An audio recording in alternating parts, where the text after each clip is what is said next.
So I've picked this very long question out to do a video on it because I get this question a lot, which is about areas.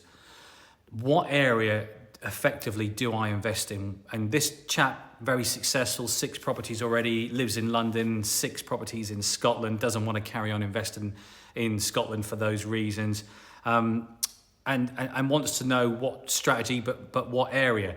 Strategy is something which is market dependent. So you can't go and do Airbnb in the middle of the countryside where there's just no market for it. And equally, it's pointless doing student HMOs in an area that doesn't have a university.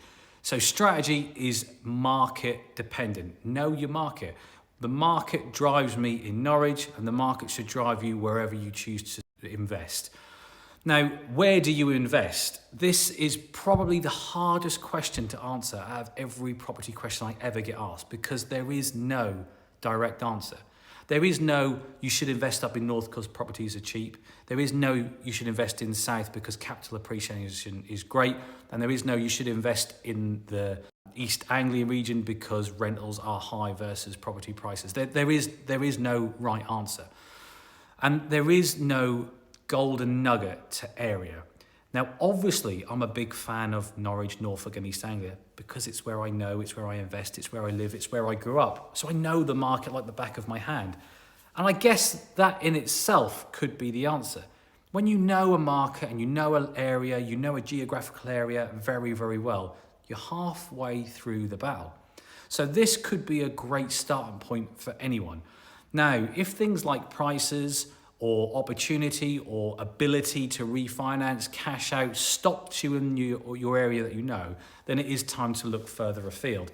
The problem is that if someone came to me today as a mentee and said, right, Dan, here's all my mentorship for 12 months, tell me where I need to invest.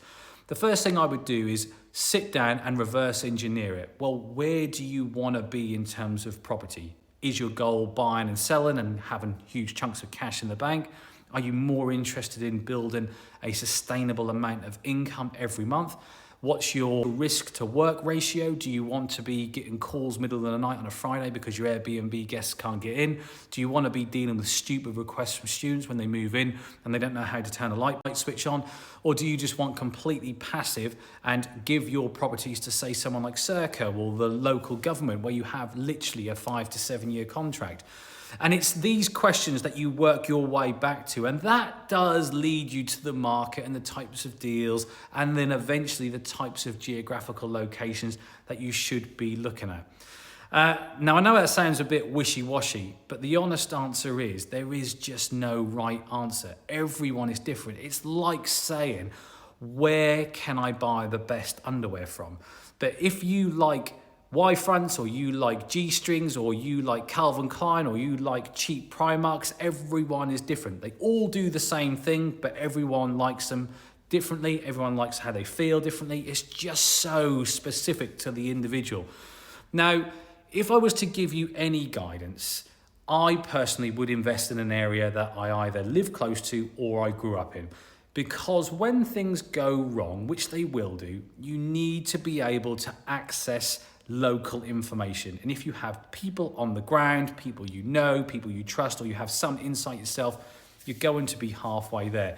Now, I'm not saying successful property investors don't invest further afield. I can categorically tell you now, as I liquidate a lot of my positions, my money is going to Dubai and I'm buying in Dubai. Now, this is an area that I have loved personally for many, many years, and I love going out there. But when it comes to market knowledge, I didn't understand what was going on in the local market. All I know is there's like 70,000 real estate agents all trying to sell me something. Very, very hyped up market. So what I did in this local area is I just started to do what I do in Norwich. I started to check Property Finder, which is their equivalent of Rightmove, twice a day. And I started to look at local areas and started to see patterns of what would come on, what wouldn't sell, what would sell, and where the overhyped market is really being driven and actually what's being left behind. And what I discovered is that the off-plan market in Dubai is hugely overhyped because everyone wants the next big thing and everyone wants something new. The second thing is payment plans. So payment plans in Dubai, which are interest-free, make it hugely attractive to buy a 500 to 1,000 to £1 million property out there without having to fork out loads of cash up front and without having to get a mortgage, because they have an attractive payment plan.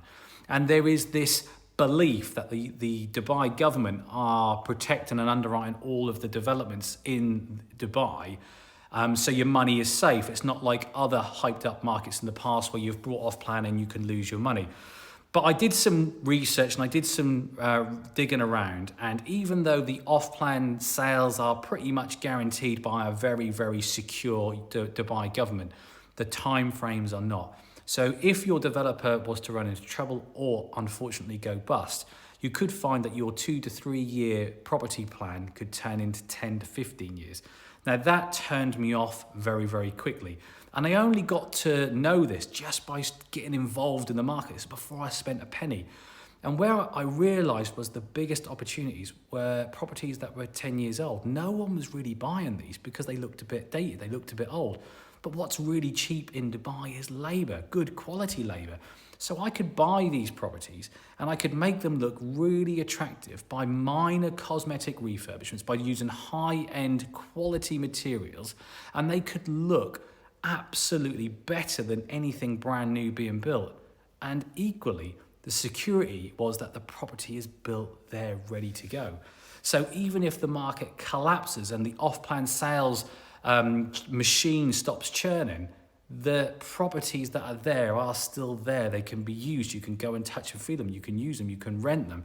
And it's really, and I go off piece because I talk about Dubai, but it's that experience for me that you should take when you are trying to identify a new market and a new opportunity. I can categorically tell you now, I think I know what is going on in the Dubai market, and I am investing accordingly based on my own experience and my own belief on what areas will stay hot, not be hot and become second in a few years' time.